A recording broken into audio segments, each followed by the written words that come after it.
right, welcome to another edition of Beyond the Draft. We're your hosts. I'm Erik. That's Christian. You know us from Drafting the Magic, your favorite podcast, or your most hated. There's usually no in between. As long as it's top or bottom. Yeah. Yeah, it's either going to be up here, it's going to be down here. It's one of the two, and it's fine. We'll take it. A lot of news going on with the parks this week, Christian. You and I were talking about it the other day. We start with Country Bear Jamboree, getting its re-theme done over at Magic Kingdom in Disney World, and a lot of old Disney tunes that we're familiar with getting remixed into the Country Bear flair, as it were. I don't know. Did you get a chance to see any of the songs that got redone, or hear them, I should say? I've seen a couple of the like behind the scenes stuff that Disney released, but I haven't seen the full list. I'm somewhere in between on this because I'm not old enough to remember, or I'm not old enough to have gone on Country Bear here, and we went on it every time we went to Florida. But I mean, as an adult, when I've gone to Florida and watched, I'm like, how are we getting away with singing some of this stuff in a Disney park? So I'm excited to see the changes. It's big. I think, I don't know, the animatronics have been really old for a long time, so that's I don't care about the songs as much as I care about seeing new animatronics in there, because boy those animatronics were rough. Interesting. Now I'm the same as you, actually. I'm not old enough to have experienced Country Bear Jamboree here on the West Coast because I think it closed in 1985, and I also wasn't born yet. And we never really did it when we went to the East Coast. I might have seen it once or twice when I was really small, so I don't remember it at all. But, you know, this is another way for them to figure out how to inject some IP into something that is an original idea, which is kind of the best of both worlds right now. When I know people complain about IP being injected into the parks, but you're putting it mixed in with a classic attraction. Interesting to see how it'll work. I would tend to believe the songs are going to be a little bit more popular with the fan base, and they might want to hear how it turns out, and they get to sing their favorite songs. So, you know, we'll see how that goes. Certainly a interesting topic, or an interesting concept, I should say, for them to want to convert it to this, especially knowing that, you know, I mean, people just love the original version of everything. It's rough when, you know, Walt's quote, and I'm paraphrasing here, but as long as there's imagination left in the world, Disneyland will never be complete. And of course, the Imagineers have taken that to heart for all the parks. But every time they want to do something new, it's just met with resistance almost immediately.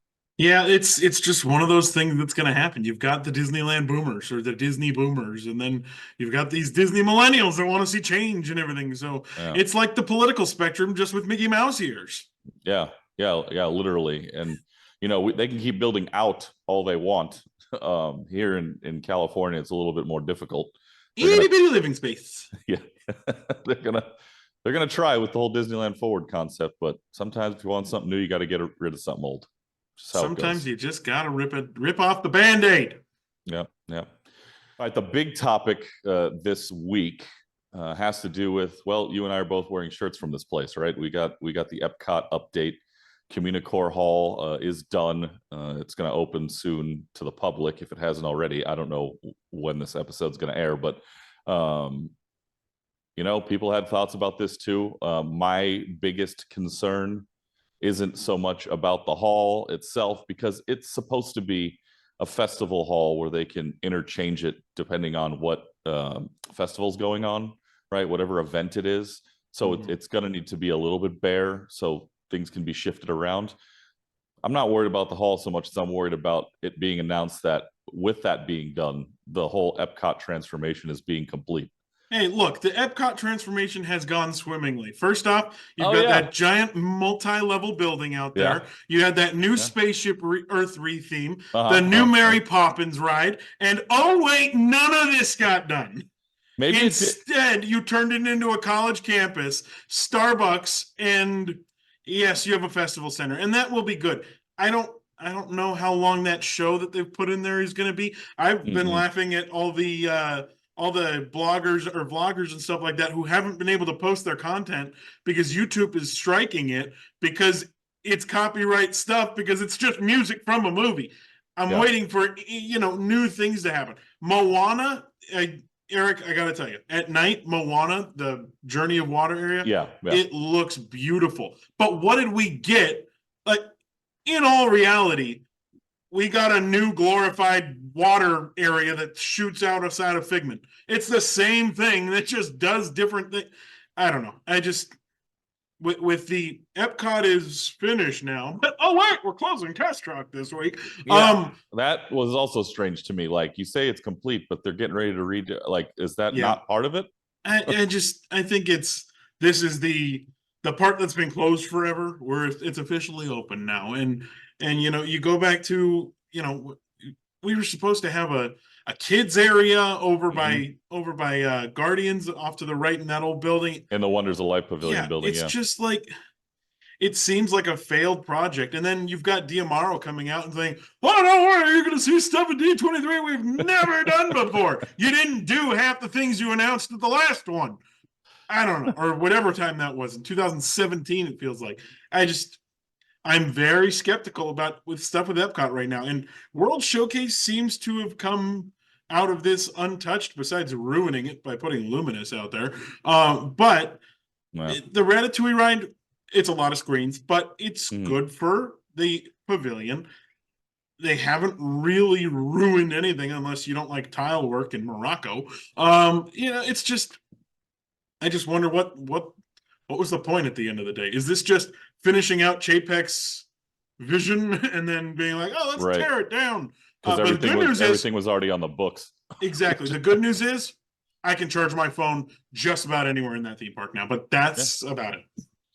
Do you think in the multiverse saga in the Marvel movies, we're going to see, like on Earth 838, that it did get done?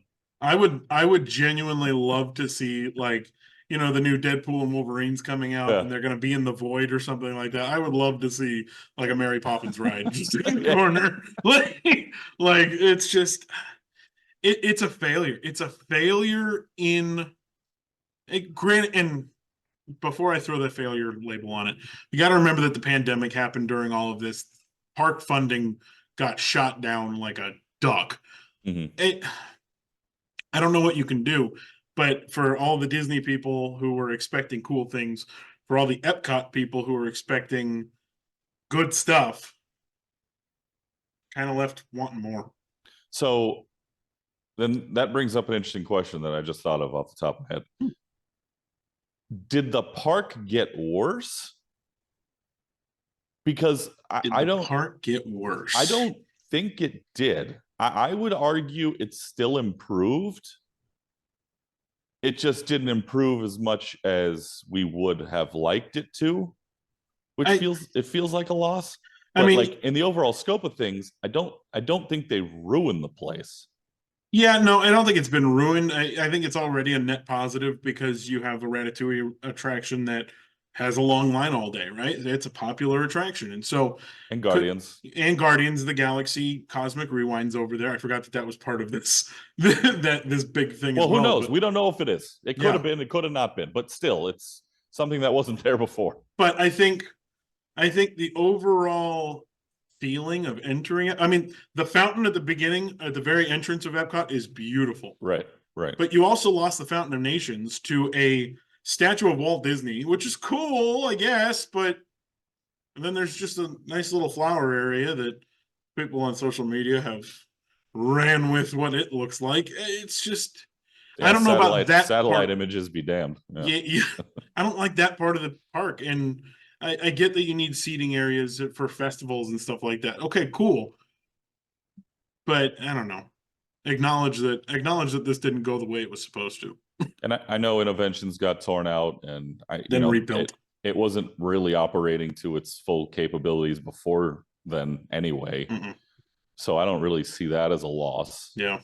Club Cool is not the same. I will say that. The new Club Cool, not the same. First off, other side of the theme park. Other side of the hub, really. Not but it's weird. It's over there. And the store is beautiful. The Connections Cafe or Eatery or whatever it's called, where the Starbucks is and stuff, it looks nice. It looks like a college campus, though. It looks like something you'd stumble on if you were in US. Well, not USC, but a nice place.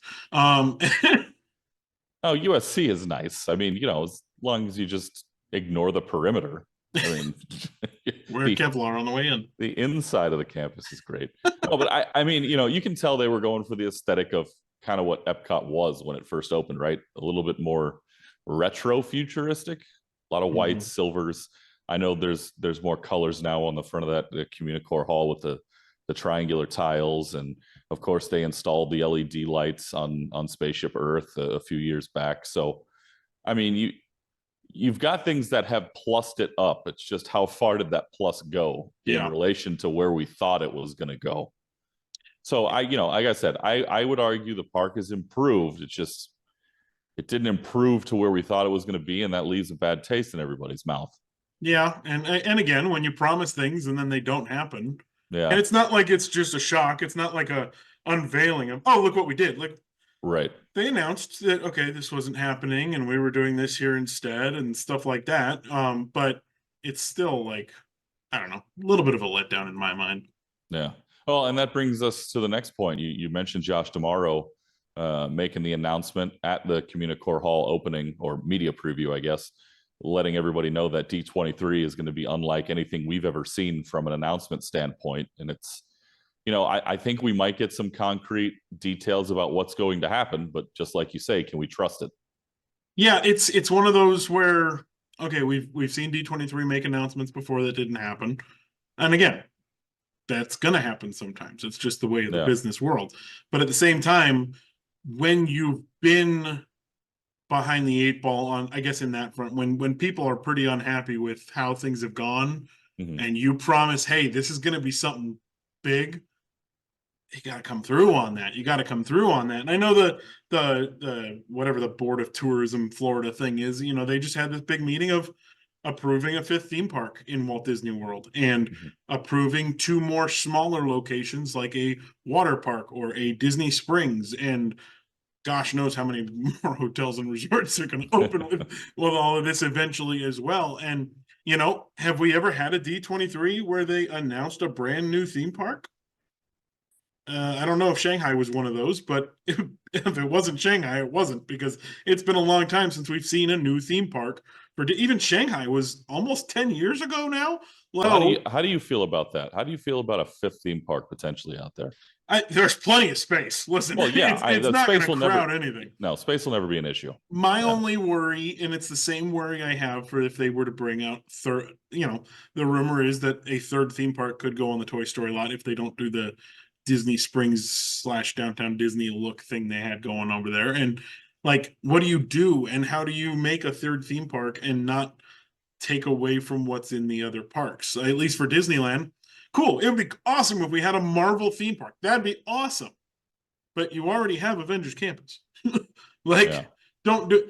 And Disney World the same way of, it'd be cool if you could build a Star Wars park, but you already have galaxies. I don't want it to take away from something that's already there. Yeah, they're not going to ever build a theme park that's just based on one IP. Yeah. That's not going to happen. They need to shoehorn everything into place. I think in Florida, if you build a 5th theme park, or 5th gate, as people like to say, that you better not let it get to the condition of the other ones.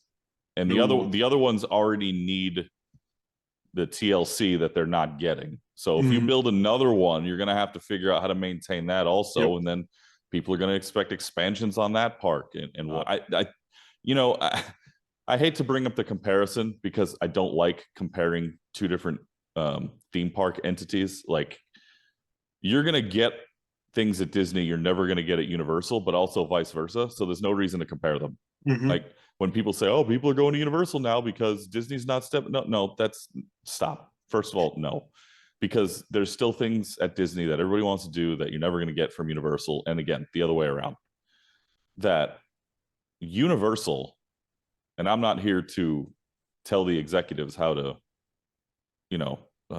make announcements. Lord knows I wouldn't get listened to anyway. I say we, Disney has to stop announcing things they haven't started yet. You can have concept art all you want all day. Universal doesn't announce anything until a shovel's already hit the ground. Yeah. That Fast and Furious roller coaster they're building over here in Hollywood, what is it? Fast and Furious Hollywood Drift. Yeah. Something like that. Yeah.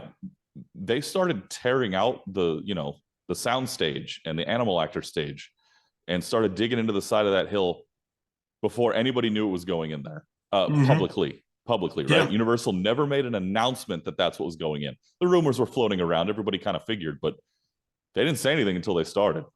And Disney keeps announcing things they haven't started, and then they get axed, and everyone's like, well, what happened to this?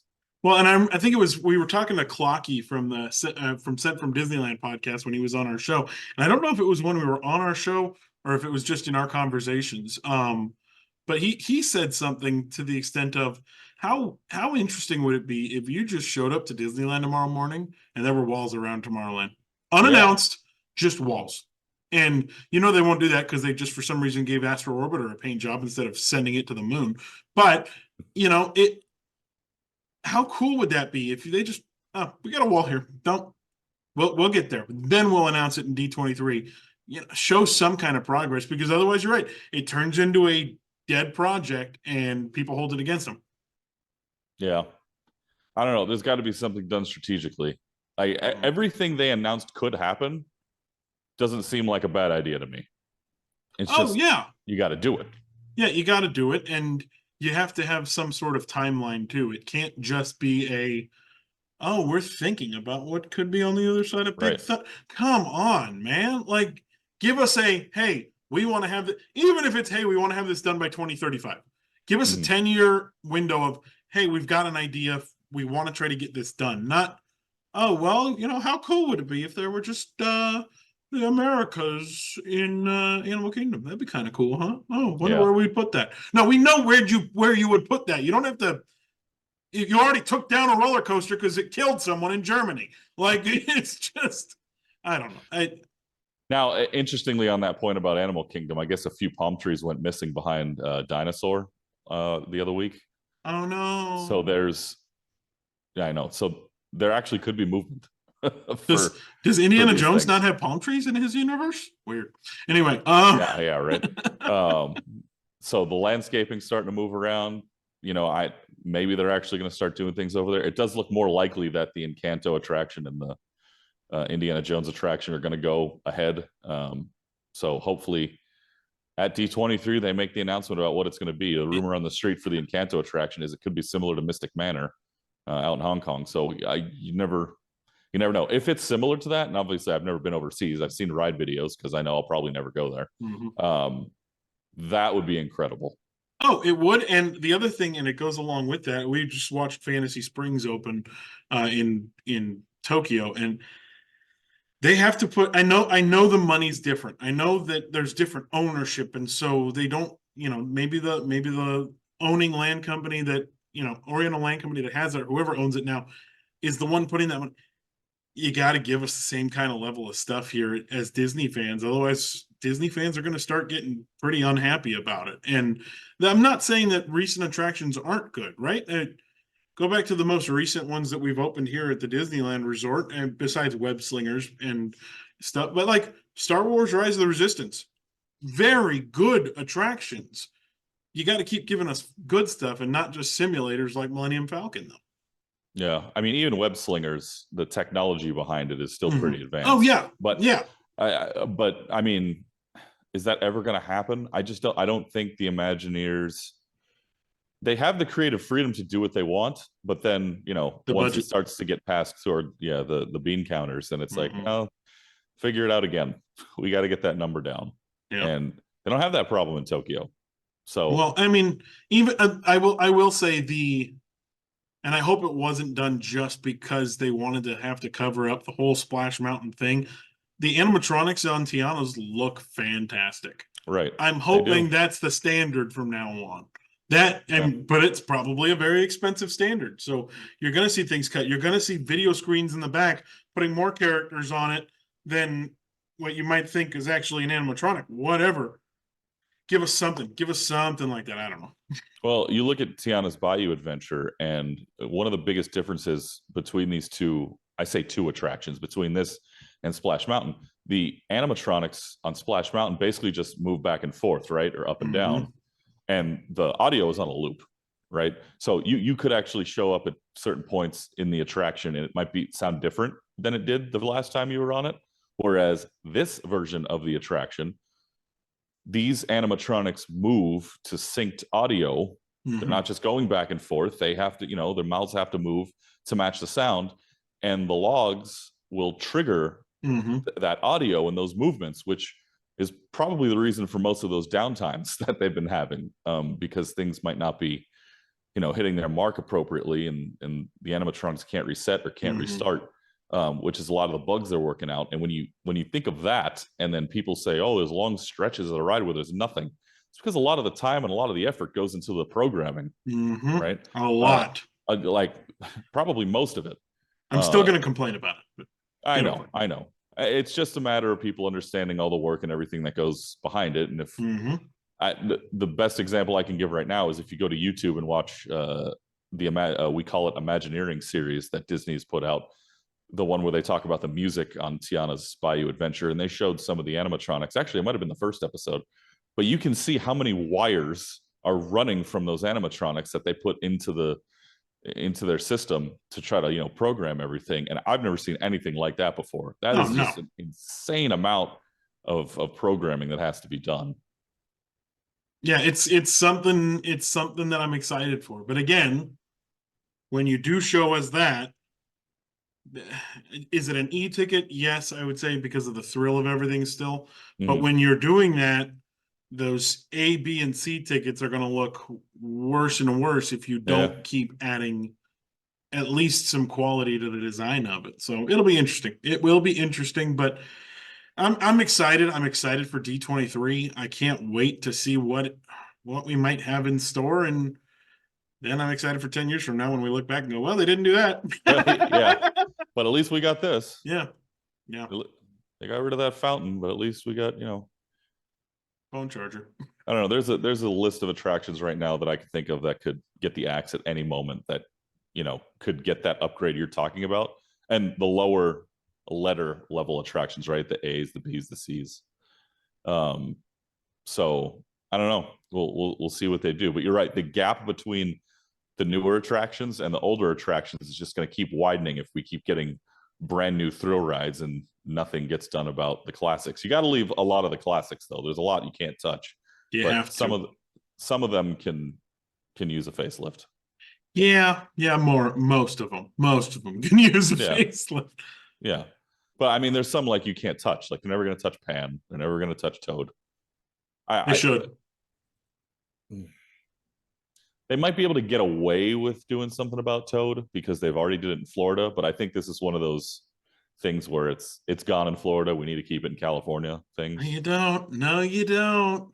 Well, I know you don't need to do anything, but I just think their thought process might be along those lines. You can get rid of it. Get rid of it. Like, the teacups aren't going anywhere. Get rid of them.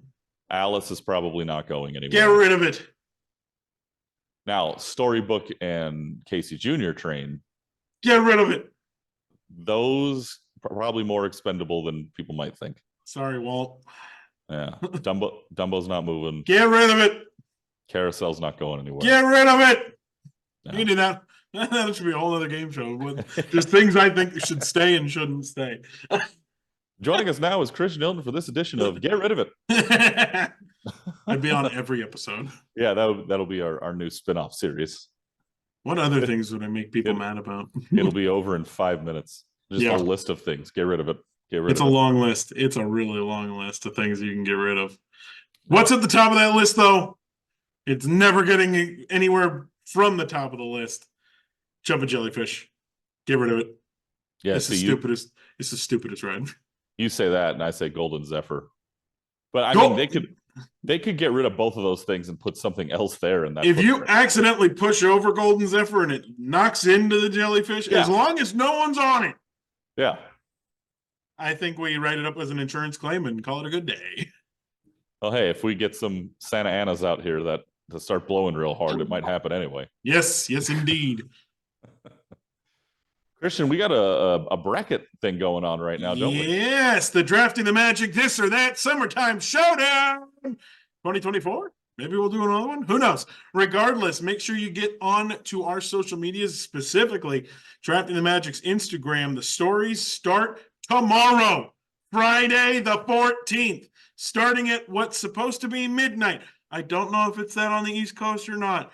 It didn't tell me. It just said 12 a.m. Regardless, get on, vote for your favorites. We're going to take this all the way. This might last all summer. We got a lot of rounds to go through, Eric. When it comes to the resorts and hotels, when we got eateries and restaurants, you got the landmarks and shows, and of course, the attractions rounds, which kick off tomorrow. We got a lot of stuff to get through, but it's going to be pretty exciting. And if you're on the West Coast, just check at 9 o'clock, just in case. It's supposed to be 12 a.m. West Coast, but I don't know. It just says 12 a.m. It doesn't say you know. We'll get there, I promise.